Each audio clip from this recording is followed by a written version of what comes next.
la projection vers la Coupe du Monde 2015, essayer de faire un état des lieux. Commencer par l'hémisphère nord. On a un bilan des 6 nations qui est, je le disais tout à l'heure lorsque j'évoquais les performances individuelles de chacune des équipes qui participent à ces 6 nations, qui est tout à fait logique, avec une hiérarchie qui est respectée, avec l'Irlande qui arrive numéro 1, comme en 2014, l'Angleterre qui la talonne de près, ensuite le Pays de Galles, la France, et puis derrière l'Écosse et l'Italie. Je dirais que, à titre personnel, si j'avais une équipe à mettre en avant, ce ne serait pas forcément celle d'Irlande, qui à mon avis est un peu trop prisonnière de son système de jeu et d'une équipe qui est malgré tout assez vieillissante. Et je disais, un jeu qui est très organisé, mais qui à partir du moment où ils sont contrés, comme ça a été le cas par la France, même si l'Irlande est parvenue à l'emporter, n'a pas vraiment de porte de sortie. Donc moi, si j'avais un favori à dégager pour cette Coupe du Monde 2015 en ce qui concerne l'hémisphère nord, ce serait évidemment l'Angleterre, qui par l'insolence de sa jeunesse, par la créativité de son rugby, se rapproche pour moi des standards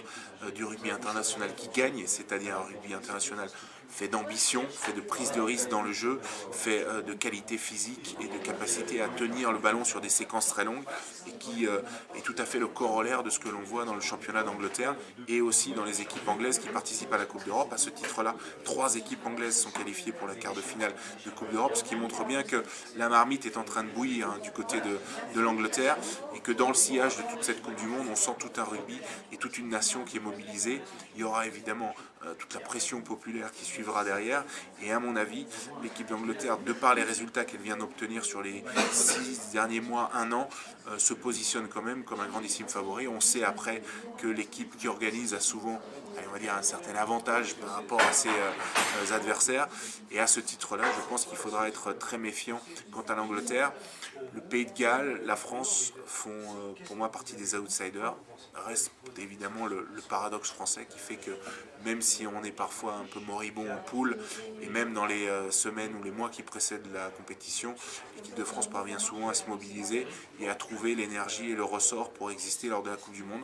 On a la chance, enfin, l'équipe de France a la chance de ne pas avoir une poule trop compliquée. Donc on peut se dire que si elle parvient à sortir de cette poule en quart de finale, ce qui devrait être tout à fait jouable, après sur 2 matchs ou 3 matchs, elle peut bousculer toutes les logiques et l'imagination des pronostiqueurs. Donc il faudra se méfier de l'équipe de France qui, malgré tout, intrinsèquement parlant, a quand même des joueurs de grand talent. Pour l'hémisphère sud, alors là on est un peu dans l'inconnu aujourd'hui, même si bon, clairement il y a une hiérarchie qui se dégage assez nettement, mais ça date pas d'aujourd'hui, ça date depuis la dernière Coupe du Monde, avec les Blacks évidemment qui sont en tête, derrière les Sud-Africains, pas très loin, mais dans un rugby je dirais plus restrictif, et les Australiens qui se cherchent avec le changement d'entraîneur qui s'est opéré, le départ d'Ewan McKenzie et voilà, l'arrivée de Michael Cheika qui essaie de révolutionner les choses, mais on voit un rugby qui n'est pas encore assez maîtrisé et une équipe dont on ne sait pas encore de quoi elle sera composée pour la Coupe du Monde. Je pense qu'il faut attendre déjà de voir le comportement des provinces australiennes dans le Super Rugby pour pouvoir jauger. On voit que côté sud-africain, en tout cas, le Super Rugby pour le moment, c'est une catastrophe. Les Bulls en difficulté, les Sharks qui ont du mal eux aussi. Les seuls qui tiennent la dragée haute pour le moment, ce sont les Lions, ce qui est une surprise, puisqu'habituellement c'est une équipe qui occupe plutôt le bas du classement. Donc une Afrique du Sud qu'on sent un peu en difficulté. Après, on sait qu'ils sont capables toujours de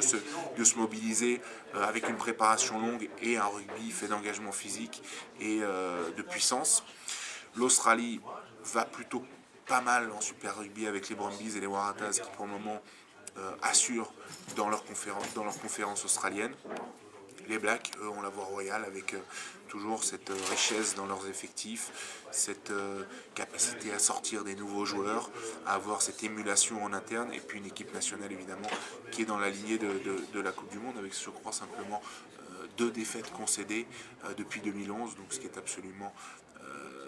faramineux en termes de résultats, et ce qui positionne évidemment les All Blacks comme les grandissimes favoris pour cette Coupe du Monde 2015.